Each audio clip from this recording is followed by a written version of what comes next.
So one of the cool things I've now noticed a couple of times when traveling with the Spyder is that if you're staying at a hotel that has an overhang, you're invited to keep the Spyder or your motorcycle parked under it. Because we didn't bring the cover, we just didn't have enough room. And apparently we weren't the only one that took advantage of that option. Behind us is a couple of BMWs. Interesting, in the parking lot there are a couple of other motorcycles, but they have trailers, so they don't want to take up the space. There's a trike over behind the bushes behind you can't see, like a Harley trike, and looks like a gold wing around the other side of the building with the trailer. So I guess when we get our trailer, we can't park under the overhang either.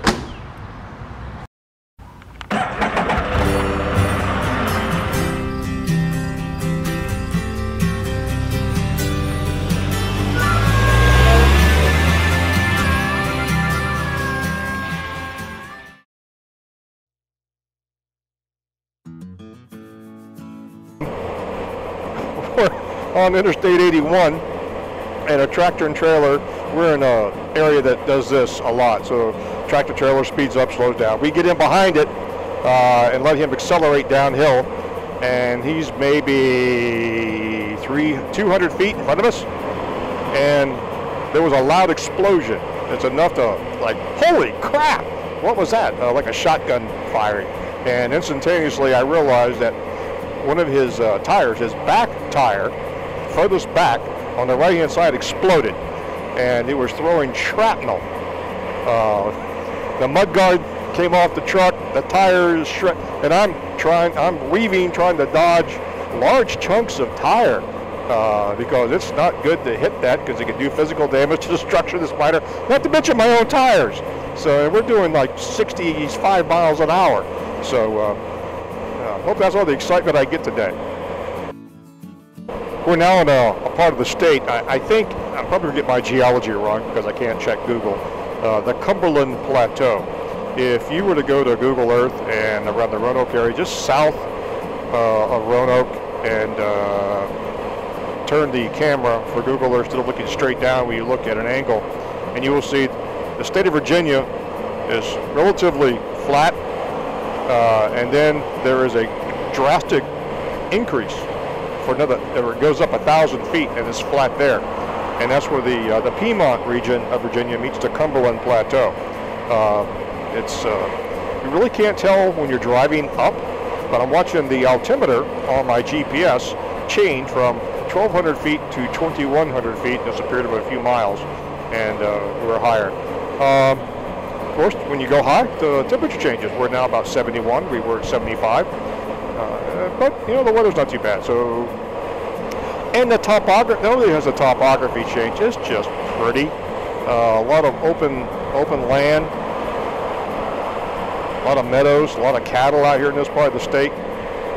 And it's what I refer to as three-dimensional real estate. And, you know, I love my home, but it is flat. But this is pretty country. Very pretty country. We're in Abingdon, Virginia. Been about just under an hour since we left Starbucks, and Miriam has decided it's time for lunch, and I'm not going to object. It's 11:15, and she had a very, very light breakfast. So we've been to Abingdon several times, so we know the restaurant we want to go to. If it's still there and still open, it's been a few years. My earliest memories of Abingdon is back when Norfolk and Southern, and before that was called Norfolk and Western, actually had passenger service.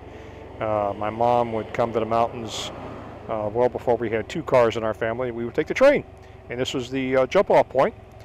We have a family member come pick us up here from Abingdon. It's only about 50 miles to where she grew up in Wise County. And I remember getting off the train several times here. But more recently, we've been back here because of a little thing called the Creeper Trail. And if you're into outdoor sports, bicycling, and you're in the area, you may want to think about the Creeper Trail.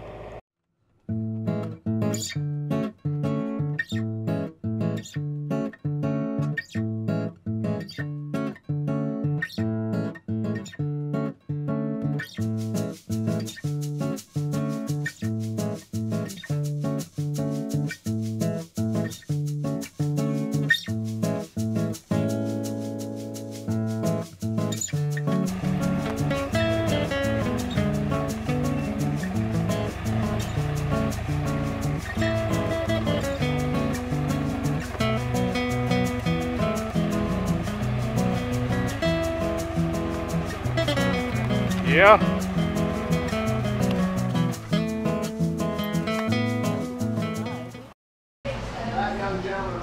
And the trail goes through, the creeper trail is a rail to trail. What that means is they've taken an old railroad line and they take up the tracks, kept all the trestles, and they put a bicycle path down. Now, you can rent a bicycle at many of the shops, and they will shuttle you to the top. You can bring your own bike. This is really mountain biking, so I wouldn't recommend a road bike because the tires and the trail won't support that. But anyway, halfway through, and there's restaurants and little shops along the way, and it's mostly wooded, but it's quite scenic. And the little town of Damascus is about halfway through. Damascus is having a thing right about now. It's called Trail Days. And the reason I call it Trail Days, not just the Creeper Trail goes to it, but so does the Appalachian Trail, which is Maine to Georgia, and the Trans-America Bicycle Route. That's right, there is actually a dedicated bicycle route that goes from Yorktown, Virginia to the coast of Oregon. Now that's predominantly a shared road route. It's been around since 1976, hence the name 76, also known as the Trans-America Trail. But it takes mostly the back roads, and so Damascus is the intersection of three major trails, so they have a big thing every year, and it's full of, I guess you'd call it outdoor-loving young people. Not so young. And not so young, because, you know, we qualify. Oh, and about the trail, it's, as Miriam said, it's downhill for the first half of the 30-mile section, and a slight uphill grade for the last section. We make a day of it. We take the shuttle up in the morning and have lunch on the way, or halfway down, and then come back here and have dinner. And we've eaten here for dinner several times. So it's a nice little area.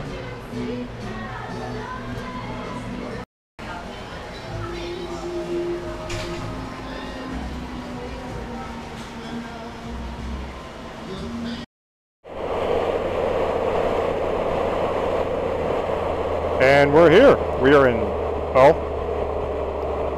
don't know where the line is, but we're here. We're in Tennessee.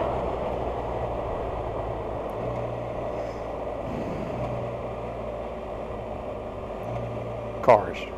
Buses, trucks, campers, cars. What about us?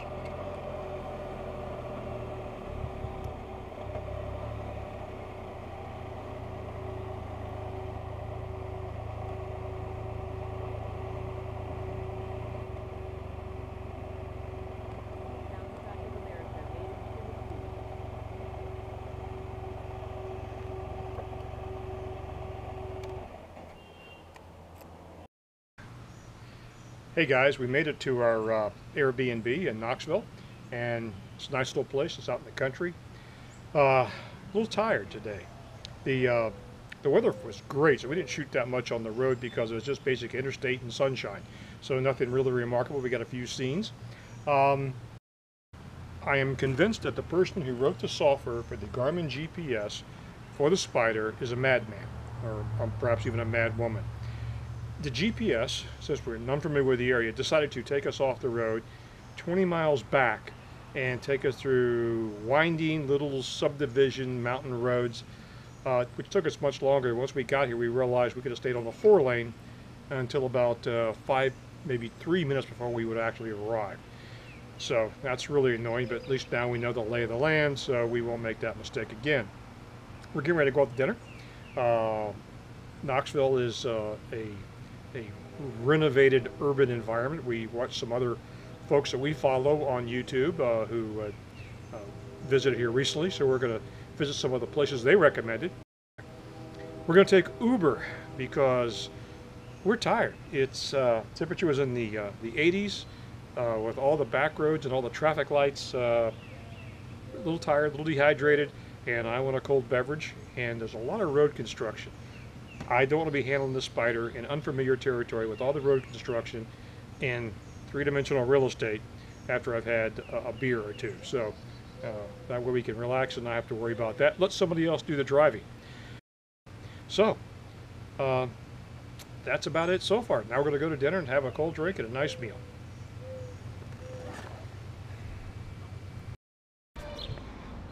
So this is dinner.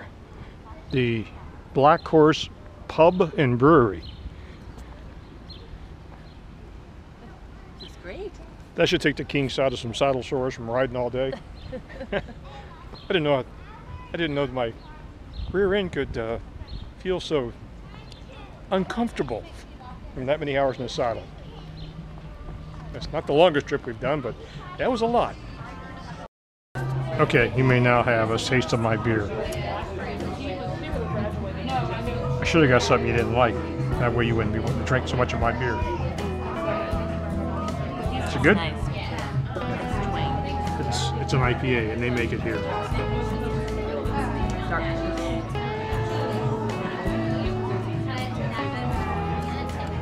Nice balance. Very good.